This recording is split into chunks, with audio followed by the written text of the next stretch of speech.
కాదు, అతడి ఆశయంలో, ఆచరణలో మానవత్వం పరిమళిస్తోంది. ఢిల్లీకి చెందిన మానవ్ భాటియా సంక్షోభాన్ని అవకాశంగా మలిచారు. లాక్డౌన్ వేళ ప్రపంచమే స్తంభించింది. హస్తకళల కుటీర పరిశ్రమలు మూతపడ్డాయి. చేతివృత్తి పనివారాల జీవన చిత్రమే అస్తవ్యస్తమైంది. క్షేత్రస్థాయిలో పరిస్థితికి చలించిన మానవ్ భాటియా ట్రంకిన్ అనే సంస్థను నెలకొల్పారు. కుటీర పరిశ్రమల్లో నిల్వలను కొనుగోలు చేసి విక్రయించి ఆదుకున్నారు. వారిని విశ్వ విపణికి పరిచయం చేసి వ్యాపారాలకు కొత్త బంగారు లోకం సృష్టించారు.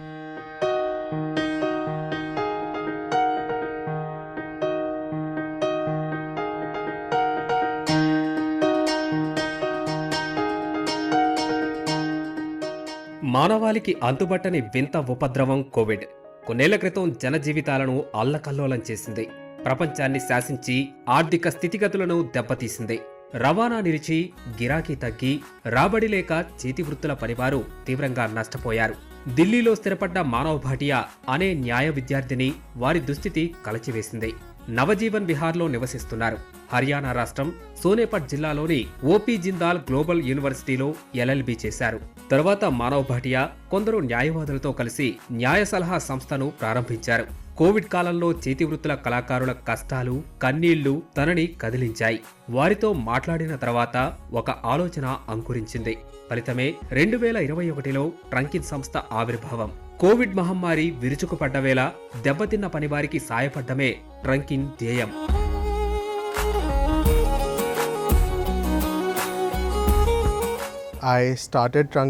నా 19వ ఏట ట్రంకిన్ ను ప్రారంభించాను. న్యాయశాస్త్రం చదువుతూనే ట్రంకిన్ సంస్థను ప్రారంభించాను. ముందు మేము ప్రధానంగా ఉత్తరప్రదేశ్ హస్తకళా వస్తువులు, గృహాలంకరణ వస్తువులపై దృష్టి కేంద్రీకరించాం. ఉత్తరప్రదేశ్ గ్రామీణ ప్రాంతాల్లో చేతితో తయారైన కృత్రిమ గృహాలంకరణ వస్తువులపై దృష్టి సారించాం. కోవిడ్ మహమ్మారి విజృంభణతో హస్తకళలకు ఏర్పడిన దయనీయ స్థితి మానవుని కదిలించింది. ఎగుమతి ఆర్డర్లు రద్దు కావడంతో వారు పడుతున్న బాధలను చూసి మానవ్, ఆయన తండ్రి వారి దగ్గర ఉన్న నిల్వల్ని కొనుగోలు చేయాలని నిర్ణయించారు. తద్వారా వచ్చిన ఆదాయంతో వారిని ఆదుకోవాలని నిశ్చయించారు. ఇదే ట్రంకిన్ ఆన్లైన్ సంస్థ ఆవిర్భావానికి దారితీసింది. హస్తకళా నిపుణుల వస్తువుల విక్రయానికి మానవ్ అమెజాన్, ఫ్లిప్కార్ట్, మీషో లాంటి ఈ-కామర్స్ వేదికలతో కలిసి పనిచేశారు.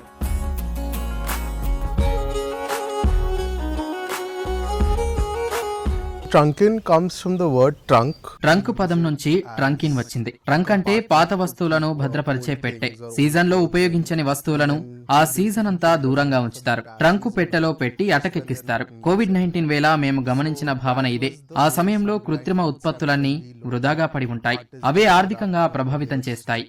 And driving them towards economic depravity when towards or in and around the onset of COVID. చేతివృత్తి పనివారి ప్రయోజనాల కోసం మానవ్ వారి దగ్గర నిల్వ ఉన్న వస్తువుల సేకరణను ఆరంభించారు. మీ దగ్గర మిగిలిపోయిన వస్తువులను ఈ ట్రంకులో వదిలిపెట్టండి అంటూ సేకరణకు శ్రీకారం చుట్టారు. 5గురితో కూడిన బృందం ట్రంక్లిన్. ఇది మానవ్ భాటియా కోసం పనిచేస్తుంది. వృత్తి పని వారి దగ్గర నుంచి బాగా విక్రయమయ్యే వస్తువులను సేకరించడమే కాకుండా వారి వస్తువులకు మంచి ధర చెల్లిస్తారు.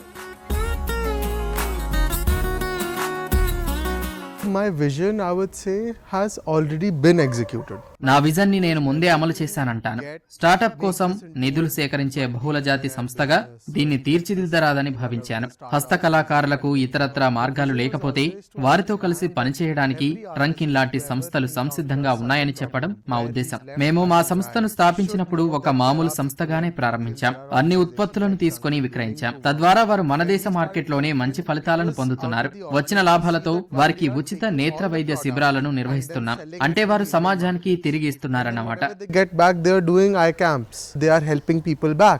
They are giving back to the society. ట్రంకిన్ నాణ్యతకు ప్రాధాన్యమిస్తుంది. సంప్రదాయ పద్ధతులకు మద్దతునిస్తుంది. ఈ పద్ధతులే గీటురాయిగా హస్తకళాకారులు చేసిన కళాఖండాలను సేకరిస్తుంది. వీరి దగ్గర ఉత్పత్తుల్లో అలంకరణ వస్తువుల నుంచి చక్కని భావనతో బహుమతులుగా ఇచ్చే వస్తువుల వరకు, కానుకలుగా బహుమతులుగా ఇచ్చే వస్తువుల వరకు ఉంటాయి. కళాకారుల పనితనం, నైపుణ్యాన్ని పరిశీలించటం, కాలాతీతమైన మన భారతీయ హస్తకళా వస్తువుల కొనుగోలు ఓ చక్కని అనుభూతిని మిగుల్చుతుంది.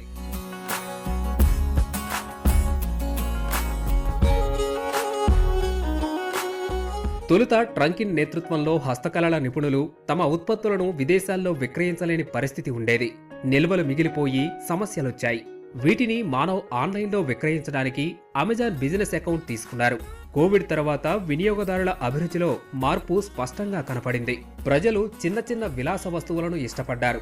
వీరి అభిరుచి మార్పు ట్రంకిన్ ఉత్పత్తులు ప్రజాదరణ పొందడానికి కారణమైంది. ప్రాచుర్యం వచ్చింది.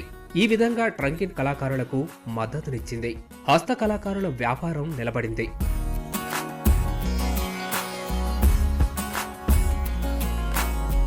Challenge was to make sure that ఒక సవాలు ఏమిటంటే మా సంస్థ ఆలోచనలను ప్రజలు అర్థం చేసుకుంటున్నారా లేదా అనేది నిర్ధారించుకోవటమే. ఇలాంటి తరుణంలో మాకు ప్రశంసలు రాసాగాయి.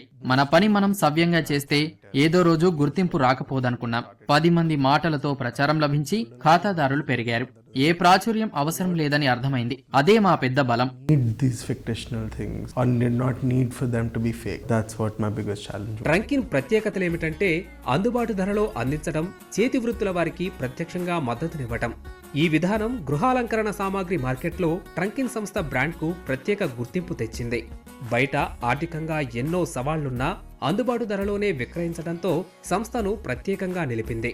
వచ్చిన లాభాలను చేతి వృత్తుల కళాకారుల జీవన స్థితిగతుల మెరుగుకు పెట్టుబడిగా పెడతారు.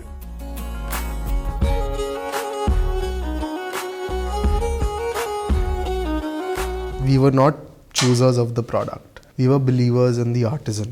నిల్వ చేసిన ఉత్పత్తులలో కంటికి నప్పిన వాటినే ఎంచుకోలేదు. హస్తకళా నిపుణులను విశ్వసించాం. చేతి పనితో చేపట్టే ఎంబ్రాయిడరీ, బీడెడ్ పేస్ మ్యాట్స్ తో ప్రారంభించాం.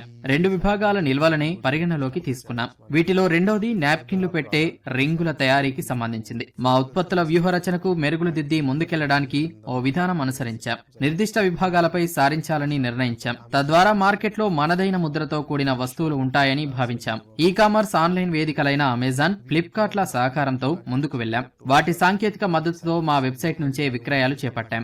Tech support to now, and we start selling of that. వ్యాపారం క్రమంగా పెరుగుతున్న సమయంలో మానవ్ తన వ్యూహం మార్చారు. చేతి వృత్తుల పనివారి ఉత్పత్తుల నిల్వల కొనుగోలుకే పరిమితం కాక సామాజిక కార్యక్రమాలకు నిధులు వెచ్చించారు. ఢిల్లీలో వేణు ఐ కేర్ భాగస్వామ్యంతో హస్తకళా నిపుణుల కోసం ఢిల్లీలో ఉచిత నేత్ర వైద్య శిబిరాలను ఏర్పాటు చేశారు. శుక్లాల తొలగింపు శస్త్రచికిత్సలు చేయించారు. వయసు పెరిగిన పెద్ద కళాకారుల నైపుణ్యాలను భవిష్యత్ తరాలకు అందించే వీలు కల్పించారు. ఈ క్రమంలో కొన్ని విమర్శలొచ్చినా లెక్క చేయలేదు. లక్ష్యం వీడలేదు. ప్రత్యక్ష అనుభవాలే ప్రామాణికంగా తన సేవా కార్యక్రమాలను కొనసాగించారు.